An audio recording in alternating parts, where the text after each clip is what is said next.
Hello viewers, তান্ত্রিক black magic চ্যানেলে আপনাদের সবাইকে স্বাগত। তো থাম্বনেলে আপনারা দেখতেই পেরেছেন যে কীরকম ধরনের পরী সাধনা।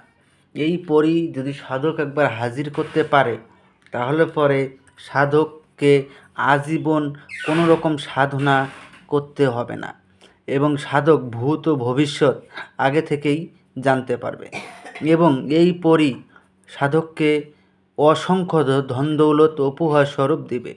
তো এটা আপনারা কিভাবে প্রয়োগ করবেন আমি আপনাদেরকে বিস্তারিতভাবে বলে বুঝিয়ে দিব। তার আগে আমি আপনাদেরকে রিকোয়েস্ট করব যে আপনারা ভিডিওটা কেউ স্কিপ করে দেখবেন না, ভিডিওটা ফার্স্ট থেকে লাস্ট অবধি আপনারা ভালোভাবে দেখবেন আর আমার কথাগুলো মনোযোগ দিয়ে শুনবেন। আর এটা যদি আপনারা নিজেরা প্রয়োগ করতে না পারেন, চালান করে দেওয়া হয়। চালান করে নিতে গেলে স্ক্রিনে দেওয়া নাম্বারে আপনারা আমার সঙ্গে যোগাযোগ করে নেবেন। তো আশা করি আপনারা পুরো বিষয়টা ক্লিয়ারভাবে বুঝতে পেরেছেন। তো এখন আমি আপনাদেরকে বলবো যে এটা আপনারা কিভাবে করবেন। এটা আপনারা নিজেরা করতে গেলে প্রথমত আপনারা কমেন্টে আমার কাছ থেকে অনুমতি নিয়ে নেবেন। অনুমতি নেওয়ার জন্য চ্যানেলটাকে সাবস্ক্রাইব করবেন, লাইক করবেন, শেয়ার করবেন, তারপরে আপনারা কমেন্টে অনুমতি চাইবেন, আপনারা অটোমেটিক অনুমতি পেয়ে যাবেন। তো তারপরে আপনাদেরকে এই সাধনাটা যে কোনো বৃহস্পতিবার রাত ঠিক 11টার সময় আপনাদেরকে করতে হবে।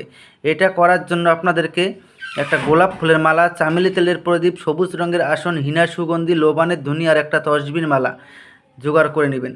এই সব কিছু একত্র জোগাড় করে নিয়ে বৃহস্পতিবার রাত ঠিক 11টার সময় আপনারা পশ্চিম মুখ হয়ে নামাজের ভঙ্গিতে জালিদার টুপি মাথায় ধারণ করে আপনারা সামনে হিনা সুগন্ধি জ্বালিয়ে, চামেলি তেলের প্রদীপ জ্বালিয়ে আপনারা পশ্চিম মুখ হয়ে বসবেন।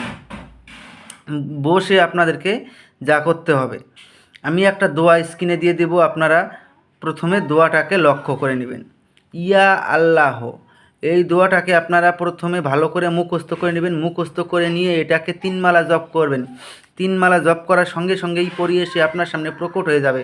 যখন পরী এসে আপনার সামনে প্রকট হয়ে যাবে তখন পরীর গলায় আপনারা গোলাপ ফুলের মালা পরিয়ে দেবেন। পরী গোলাপ ফুলের মালা স্বীকার করার সঙ্গে সঙ্গে ও আপনার বশ্যতা স্বীকার করে নেবে। তারপরে আপনারা ওনাকে বলবেন যে আপনাকে আমার কাছে 3টি শপথ করতে হবে। প্রথম শপথ, আমি তোমাকে যা আদেশ করিব তার সঙ্গে সঙ্গে পালন করিতে হবে। দ্বিতীয় শপথ, আমার অনুমতি ছাড়া তুমি কোথাও যেতে পারবে না। তৃতীয় শপথ, আমি তোমাকে যখনই স্মরণ করিব তখনই আমার সামনে এসে প্রকট হতে হবে। এই 3টি শপথ করার ফলে ও আপনার আজীবন বশ্যতা স্বীকার করে নেবে এবং আপনার আদেশ অনুযায়ী চলবে। তো আশা করি বুঝতে পেরেছেন। তো ধন্যবাদ, আবারও দেখা হবে পরবর্তী ভিডিওতে। এ পর্যন্ত সুস্থ থাকবেন, ভালো থাকবেন, এটাই কামনা করি। ধন্যবাদ।